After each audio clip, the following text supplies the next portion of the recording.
하루 종일 운이 나빠 본 적이 있나요? 줄이 너무 길어서 늦고 결제하려 했는데 지갑이 없고 슬리퍼가 뚝 끊어져 버리는 날이요. 만약 여러분이 먼 곳으로 여행 중일 때 이런 일이 일어난다면 더 최악일 거예요. 다음번 여행에서는 이 꿀팁을 기억하세요. 첫째, 티켓에 돈을 너무 많이 쓰지 마세요. 티켓을 사기 가장 좋은 시기는 여행 7주 전입니다. 만약 여러분이 그 시기를 놓쳤다 해도 가격은 언제든지 바뀔 수 있기 때문에 여전히 돈을 절약할 수 있습니다. 이메일 알림 등록을 하기만 하면 되니까요. 그리고 일요일에는 사지 마세요. 비행기를 타기 가장 비싼 날이에요.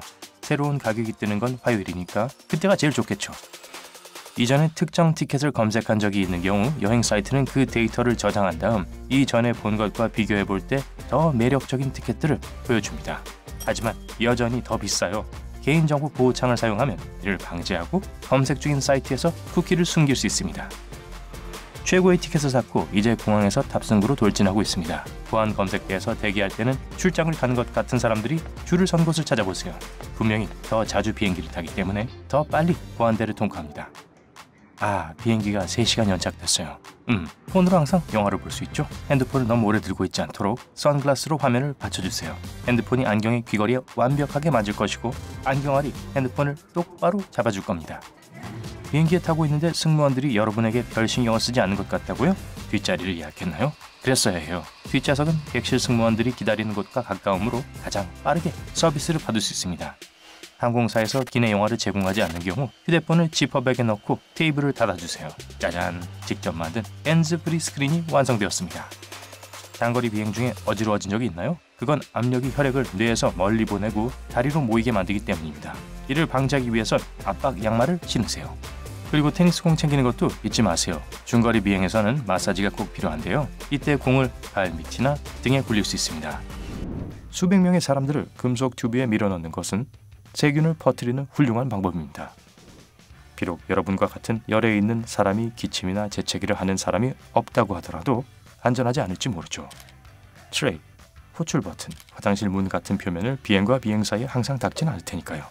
그러니까 비행을 할 때 손소독제와 항균 물수건을 가지고 타세요. 베개와 담요를 받기 전에 다시 한번 생각해 보세요.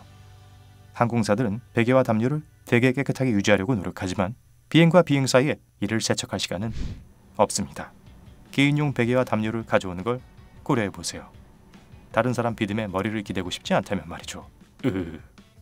번개 폭풍 후에다가 거친 착륙, 세균까지. 제가 비행기 탈 때 느끼는 두려움에 관해선 거의 다 다룬 것 같네요. 그럼 여러분은요? 아래 댓글로 알려주세요. 난기류가 두려운 거라면 다음 포인트가 마음에 들 거예요. 어떤 조종사라도 심한 난기류를 피하고 싶다면 이른 아침 비행이 최선의 방법이라고 말할 거예요. 태양은 낮 동안 공기를 데워서 더 강한 바람을 일으킵니다. 땅에서 반사된 열기도 맑은 날 난기류의 중요한 원인입니다. 태양이 사물을 다 데우기 전인 아침에 이륙하는 건 이 두 가지 문제를 모두 피할 수 있는 좋은 방법이죠. 맑은 날씨엔 또한 비행이 밀릴 가능성이 적기 때문에 지연이 될 가능성도 적습니다. 조종사는 승객과 같은 걸 먹지 않습니다. 이건 직업상 특권이 아니라 안전 예방 조치에 더 가깝습니다. 조종사들의 식사는 보통 승객 음식을 조리하는 사람과 같은 사람들에게 만들어지며 같은 품질이지만 별도로 준비됩니다. 또한 서로 같은 음식을 먹을 수 없습니다. 이유는 그중 한 명이 먹은 음식 때문에 아프더라도 다른 조종사가 여전히 비행기를 조종할 수 있을 만큼 건강할 것이기 때문입니다. 많은 항공사들이 조종사들이 집에서 음식을 싸올 수 있도록 합니다. 비행기 음식의 일반적인 품질을 감안할 때 조종사들은 당연히 도시락을 싸오는 걸 더 좋아하겠죠. 조종사와 부조종사는 평등합니다. 비행기가 배처럼 운행되며 한 사람이 책임자이고 다른 모든 사람들이 선장의 리드를 따라가고 있다고 생각할 수도 있습니다. 조종사와 부조종사라는 말 대신 기장과 부기장 같은 항해에서 영감을 얻은 용어도 있습니다. 사실 기장은 대개 두 사람 중 경험이 많은 사람이지만 상사와 부하인 관계보단 파트너십에 가깝습니다. 조종사와 부조종사는 모두 비행 안전에 동등하게 책임이 있으며 둘 다 일어날 수 있는 모든 상황을 컨트롤할 수 있는 능력을 갖고 있습니다. 부조종사가 조종사의 직접 감독 없이 비행기를 온전히 조종하는 경우는 드문 일이 아닙니다. 예를 들어 조종사가 덜 익은 닭고기 때문에 화장실에 있을 경우처럼 말이죠. 이런. 조종사가 되는 것은 비용이 많이 듭니다. 상업 항공기 조종사가 되고 싶은 사람은 먼저 학사 학위를 취득한 다음 비행 학교를 선택해야 합니다. 결국 수천만 원을 훈련과 인증에 쓰게 됩니다. 일단 그렇게 하고 나면 마침내 조종사 자격증을 갖게 됩니다. 이제 항공운송 파일럿 자격 인증을 받기 위해 1,500시간의 비행 경험이 필요합니다. 그럼 비행시간을 획득하는 가장 빠른 방법은 무엇일까요? 비행기를 빌려서 날아다니는 거죠. 확실한 건 절대 싸지 않다는 거예요. 조종사와 승무원들은 긴 비행 중에 휴식이 필요합니다. 비행기 앞과 뒷부분 승객들의 머리 위에는 조종사와 승무원이 낮잠을 잘 수 있는 비밀 공간이 있습니다. 작은 계단은 조종실 뒤편과 비행기 뒤쪽에 있는데 수납 공간처럼 보이도록 만들어진 잠긴 문이나 해치 뒤쪽으로 이어집니다. 그 안에는 침대, 전화기, 혼자 있고 싶을 때 사용할 수 있는 커튼도 있습니다. 승무원은 공간 내의 밝기를 조절할 수 있고 더 큰 비행기인 경우 TV까지 설치되어 있습니다. 모든 승무원 휴게실, 즉 CRC가 이런 시설을 갖추고 있는 것은 아닙니다. 하지만 초대형 상업용 비행기와 일부 개인용 비행기에 해당됩니다. 그래서 특히 긴 비행을 할 경우 승무원과 조종사는 샤워를 할 수 있고 기분 전환을 위해 혼자만의 시간을 즐길 수 있습니다. 통로 쪽 좌석이라면 팔걸이 아래 경첩 옆에 단추가 있는데 많은 사람들이 모르고 있죠. 이 버튼을 누르면 팔걸이가 좌석과 완전히 평행하게 미끄러져 내려와서 다리와 팔꿈치를 위한 공간이 더 넓어집니다. 사실 이 버튼의 용도는 긴급 상황이 발생했을 때 비행기에서 더 빨리 빠져나가도록 하기 위한 것이었지만 좀 더 편안한 여행을 위해서 이 편리한 버튼을 사용할 수 있습니다. 승무원들이 비행기의 통로를 걸을 때 항상 머리 위 짐칸 위로 손을 짚는 것을 본 적이 있나요? 대부분의 머리 위 짐칸 아랫부분에는 움푹 파인 손잡이가 있습니다. 손잡이는 승무원들이 기내에서 균형을 유지하도록 도와줍니다. 그래서 승무원들이 비행기 통로를 따라 빠르게 움직일 때도 매우 우아하게 이동할 수 있게 해주죠. 다음번에 비행기를 타거든 직접 사용해보세요. 비틀거리다가 다른 승객들의 무릎으로 넘어지는 것보다 훨씬 더 낫습니다. 비행을 방해하는 다루기 힘든 승객이 있다면 어떻게 할까요? 비행 중에는 비행기에서 그냥 쫓아낼 수 없잖아요. 그러고 싶은 마음이 들 수도 있겠지만요. 이런 상황에 대비해서 모든 비행기에는 수갑이 갖춰져 있습니다. 수갑을 사용해서 상황이 진정되면 좋겠지만 그렇지 않을 경우 비행기는 예상치 못한 착륙을 할 수도 있습니다. 모든 비행기에는 소화기도 갖춰져 있습니다. 표준 안전 지침이죠. 하지만 대부분의 비행기에 도끼나 쇠질의 때가 있다는 사실도 아셨나요? 이것은 만약에 사태에 발생할 수 있는 비상 착륙을 위한 것으로 비행기의 창문을 깰 수 있습니다. 여객기 보안 요원을 말하는 거예요. 이 사람들은 주로 국제선 비행기에 탑승합니다. 여객기 보안 요원은 기본적으로 기내 경찰이라고 할 수 있죠. 체포를 할 수 있지만 일반적인 말 안 듣는 승객으로 인해 발생하는 상황에는 개입하지 않습니다. 이들의 임무는 비행을 감시하고 모든 사람들의 안전을 지키는 것입니다. 하지만 누가 여객기 보안 요원인지 절대 알 수 없을 거예요. 일반 승객들과 같은 차림에 정해진 좌석이 있는 것도 아니거든요. 그저 승객으로 보일 뿐입니다. 번쩍이는 배지와 카우보이 모자는 쓰고 있지 않아요. 여객기 서비스가 처음 도입되었을 때 이는 부유한 사람들의 특권이었어요. 비행기 표가 너무 비쌌기 때문에 기내는 편안함에 따른 좌석 등급이 없었습니다. 모든 좌석이 1등석이었죠. 50년대 후반 시카고에서 피닉스까지 갔다가 돌아오려면 현재 돈으로 $1,200는 들었을 거예요. 가격을 알고 나니 왜 모든 승객들이 오페라 극장에 간 것처럼 옷을 입었는지 알겠군요. 80여 년 전 비행기 객실의 분위기는 이랬습니다. 비행기에 타는 건 큰일이었고 손님들은 최고로 멋져 보이려고 노력했어요. 비행기는 단순한 교통수단이 아니라 지위를 과시하기 위한 방법이었습니다. 과거의 화려한 옷, 오늘날의 편안한 실내복 중 누가 점수를 얻었을까요? 여러분이 결정하시죠. 비싼 티켓과 화려한 의상에 어울리죠? 몇몇 비행기에는 진짜 피아노가 있어서 비행하는 동안 라이브 음악을 즐길 수 있었습니다. 저는 커다란 피아노 대신 영화를 보는 게 더 좋지만 피아노가 더 근사하니 여기에 점수를 주겠습니다. 당시의 기내식은 진짜 식당의 음식과 같았습니다. 요리는 근사한 접시에 담겨 나왔고 얇은 일회용 도구 대신에 은식기가 준비됐죠. 음료는 작은 플라스틱 컵이나 종이컵이 아닌 유리 용기에 담겼습니다. 구운 쇠고기, 갈비, 바닷가재를 먹을 수 있었어요. 치킨이나 생선을 확실히 이기겠죠? 과거의 비행기의 1점. 가방을 머리 위로 올려놓는 그물 선반뿐이었다고요? 네, 그리고 기억하세요. 그 당시의 비행은 더 위험했어요. 사고가 일어나길 기다리는 것 같았죠. 요즘은 튼튼하게 닫히는 수화물 보관함이 있어서 다행이에요. 궁금하실까봐 말씀드리면 70년대의 짐들은 마구 돌아다녔답니다. 현대 비행기가 1점을 더 따냈어요. 의자에 엉덩이, 다리, 팔꿈치를 모두 편안히 놓을 수 있는 공간이 존재했습니다. 이 사실만으로도 옛날 비행기가 이 대회에서 우승을 해야 할 것 같아요. 하지만 지금은 비행기 여행이 더 저렴하고 보편화됐으니 좀 봐주죠. 승객들의 수가 증가하면서 항공사는 이를 조정해야만 했습니다. 자리가 작아졌고 우리는 이웃과 더 가까워져야 했어요. 만나서 반가워요. 그건 그렇고 제 늑골에 당신 팔꿈치가 있네요. 승객들에게 비행 정보를 공유할 때 조종사들은 영하 57도라는 극한의 외부 온도를 태연하게 언급합니다. 하지만 이러한 온도는 애초에 비행기가 이륙할 수 없게 만들 수도 있습니다. 순환 고도에서의 온도와 지상에서의 온도는 완전히 다릅니다. 지상에서 영하 51도 정도에 해당하는 혹한의 기온은 엔진에 시동이 걸리는 걸 훨씬 어렵게 만듭니다.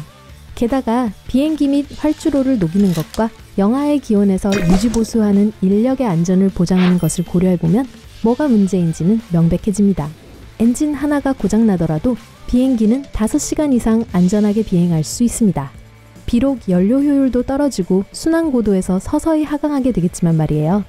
하지만 장거리 노선을 운항하는 모든 현대 비행기들은 그러한 상황에 대비하기 위해 검사를 하며 조종사들은 이를 위한 훈련을 받습니다. 사실 비행기는 엔진이 전혀 작동하지 않아도 한동안 활공할 수도 있습니다. 네, 하늘에서 바로 떨어지지는 않는다 할지라도 저는 만약을 위해서라도 예비 엔진이 있는 게 좋을 것 같네요. 자동 항법이라는 경이로운 장치 덕분에 비행기는 전 세계를 완벽하게 날아다닐 수 있습니다. 한편 인간 조종사들은 비행기 내에서 졸아도 되지만 이와 관련된 규정이 있습니다. 한 번에 한 명의 조종사만이 잠을 잘 수 있습니다. 그리고 자동 항법 장치가 여전히 할 수 없는 것들도 있는데요. 지상에서 주행하기, 착륙하기, 출발점 및 도착점 설정하기, 승객들에게 비행에 대해 설명하면서 재미있는 농담하기가 그것들이죠. 비행기에서 하차하는 시간은 보통 우리의 비행 시간에서 30분 정도 연장시킵니다. 하지만 컴퓨터 시뮬레이션은 우리가 하차하는 데 걸리는 시간을 35% 단축시킬 수 있다는 것을 보여줍니다. 그렇게 하려면 우리는 횡대가 아닌 종대로 내려야 합니다. 가운데에 통로가 하나 있고 통로의 양쪽에 좌석이 3열씩 있는 비행기를 상상해 봅시다. 먼저 통로의 왼편에 있는 승객 중에서 복도 쪽 좌석 승객들이 내리고 그 다음에는 오른편에 있는 복도 쪽 승객들이 내립니다. 다음에는 통로의 왼편에 있는 가운데 좌석 승객들이 내리고 그 다음에는 오른편에 있는 가운데 좌석 승객들이 내립니다. 마지막으로 왼쪽 창가 자리와 오른쪽 창가 자리 승객들이 내립니다. 여행을 다른 사람과 같이 온 승객들에게는 문제가 될 수 있지만 이는 통로가 꽉 막히는 것을 방지할 수 있는 좋은 방법입니다. 항공사들이 이 방법을 사용하지 않는 이유 중 하나는 항공사는 1등석과 우대석을 팔아서 더 많은 돈을 버는 데에 더 관심이 있기 때문입니다. 그래서 그런 거예요. 오늘날 비행기의 승객들이 타는 순서는 뒤쪽이 먼저고 앞쪽이 나중입니다. 물론 그 전에 1등석, 비즈니스석, 우등석이 탑승하지만요. 하지만 이 과정은 승객들이 원하는 좌석에 앉는 것으로 바꾸는 것을 통해 훨씬 더 많이 단축시킬 수 있습니다. 그러면 사람들은 머리 위에 짐을 넣기 위해 서 있는 대신 빨리 자리에 앉으려고 할 것입니다. 탑승 시간을 줄이는 더 좋은 방법은 승객들을 통로별로 앉히는 것입니다. 먼저 모든 창가석 승객을 앉히고 다음에는 중간, 마지막은 통로석 승객을 앉히면 됩니다. 이 방법 또한 다른 사람들이 짐을 넣는 동안 기다리는 시간을 줄일 수 있을 것입니다. 하지만 어째서인지 항공사들은 이 방법을 사용하고 있지 않습니다. 또 다른 널리 퍼진 미신은 비행기가 이륙하면 조종사는 뒤로 물러서서 여유를 즐긴다는 거예요. 자율 운행 시스템이 있으니까요. 하지만 비행 중에 통신 문제, 경로 변경, 방향 문제가 발생할 수 있습니다. 조종사는 항상 연료 연소율 모니터링을 하고 다른 비행기를 주의하는 등 몇 가지 기타 과제를 안고 있습니다. 특히 기타요. 제가 제일 좋아하는 악기죠. 비록 조종사들이 예전처럼 자주 핸들에 손을 대지 않는다 해도 여전히 비행기에서 일어나는 모든 일들을 통제하고 있습니다. 상업용 비행기 조종사가 되는 데는 수천 달러가 듭니다. 보통 6만 달러에서 10만 달러 정도이며 훈련하는 비행 학교와 훈련의 유형에 따라 달라져요. 수시간의 비행 경험 또한 많은 비용이 필요합니다. 아주 많이 필요하죠. 일반적으로 상업용 조종사 자격증을 따려면 최소 250시간의 비행 시간이 필요합니다. 하지만 일부 항공사들은 1,500에서 4,000시간의 비행 경험이 없는 조종사는 고용하지 않습니다. 조종사는 무료로 비행할 수 있습니다. 하지만 편한 시간에 원하는 곳이면 어디든 갈 수 있다는 뜻은 아니에요. 조종사가 받는 혜택은 항공사에서 일하는 사람들과 같습니다. 다른 직원들과 마찬가지로 원하는 비행기에서 사용 가능한 좌석이 나올 때까지 기다려야 해요. 대부분의 조종사는 이런 예측할 수 없는 상황에 자신의 휴가를 걸지 않고 그냥 티켓 값을 지불하죠. 12개월마다 조종사는 비행기에서 운전시험 같은 걸 쳐야 합니다. 나이에 따라 1년 또는 반년마다 건강검진도 통과해야 하죠. 또한 6개월마다 비상 절차 시뮬레이터 평가를 받습니다. 그 외에도 기술시험, 항공보안, 위험물 검사 훈련 등이 있죠. 이것들 중 하나라도 실패하면 조종사는 비행에서 제외됩니다. 부조종사는 훈련생이거나 기장의 명령을 기다리기만 하는 부하라는 오해의 소지가 있을 수 있습니다. 이는 전혀 사실이 아니에요. 부조종사는 비행기를 쉽게 조종할 수 있는 충분한 자격을 갖춘 전문가입니다. 이 직함은 기술의 문제가 아닌 연공 서열에 따라 달라집니다. 조종사와 부조종사는 보통 교대로 움직이는데요. 예를 들어 그들 중 한 명이 싱가포르로 가는 비행을 하면 다른 한 명은 시드니로 돌아오는 비행기를 조종하게 됩니다. 이러한 예방조치의 이유는 매우 단순합니다. 두 조종사가 같은 음식을 먹고 식중독에 걸린다고 상상해보세요. 그러면 두 사람 모두 비행기를 조종할 수 없게 되잖아요. 만약 같은 음식을 먹고 싶어서 다른 음식을 먹지 않겠다고 한다면 다른 방법이 있어요. 다른 시간에 식사를 하는 거죠. 만약 한 조종사가 식사를 하고 몇 시간 후에도 괜찮다면 다른 조종사도 용감하게 식사를 할 수 있습니다. 조종사 중 한 명이 움직일 수 있을 때 비행기를 조종하는 게 훨씬 안전하기도 하고요. 자리에서 펄쩍 뛰어오르며 하얗게 질릴 만큼 거센 착륙을 경험한 적이 있나요? 이는 대부분의 승객들이 생각하는 것과 달리 꼭 조종사가 경험이 없어서가 아닙니다. 어떤 조건에서는 부드러운 터치다운이 완전 위험합니다. 비행기가 강하게 착륙해야 하는 가장 흔한 상황은 활주로가 젖어 있을 때입니다. 그러면 하이드로플레이닝 현상을 피하기 위해 수면을 깨고 가로질러 가야 하거든요. 승무원은 음식을 제공하기 위해 있는 것만이 아닙니다. 그들은 고도로 훈련된 전문가들입니다. 아기 분만을 돕는 방법을 알고 맨손으로 싸우는 데 숙련되어 있고 극단적인 상황에서 생존하는 방법을 알고 있으며 9,000m 상공에서 화재를 진압할 수도 있습니다. 항공사들은 끔찍한 중간 좌석 문제를 곧 해결할 거예요. 이미 새로운 디자인이 개발되었습니다. 이렇게 개선된 중간 좌석은 통로 또는 창가 좌석보다 지면에서 약간 낮고 8cm 정도 공간이 더 넓어질 거예요. 대부분의 승객들은 부조종사가 비행에 대해 거의 모르는 조수나 공부가 부족한 사람에 불과하다고 오해하고 있죠. 이 믿음은 진실과 거리가 아주 멉니다. 부조종사는 비행기를 조종할 수 있으며 정기적으로 비행합니다. 기장이 목적지로 가는 비행기를 조종하고 부조종사가 돌아오는 비행기를 운항하는 것이 일반적입니다. 승무원도 승객들처럼 시차 문제가 있어요. 정기적으로 전 세계를 여행한다고 생각해보세요. 게다가 낮에 객실 조명을 약하게 조절해야 하죠. 그러면 승무원들의 몸은 혼란을 겪는데 이건 시간이나 일의 경험으로도 적응할 수 없어요.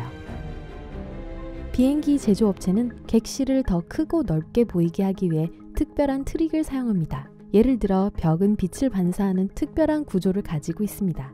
거기다 시각적으로 공간이 확장돼 보이는 흰색으로 칠하죠. 천장과 머리 위의 선반 사이의 조명은 천장을 더 높게 보이게 합니다. 이는 폐쇄공포증이 있는 사람이 밀폐된 공간에 몇 시간 동안 있을 수 있도록 만드는 데 도움이 됩니다. 승객들은 또한 비행기 입구가 더 넓고 조명이 보다 밝을 때 더 만족합니다.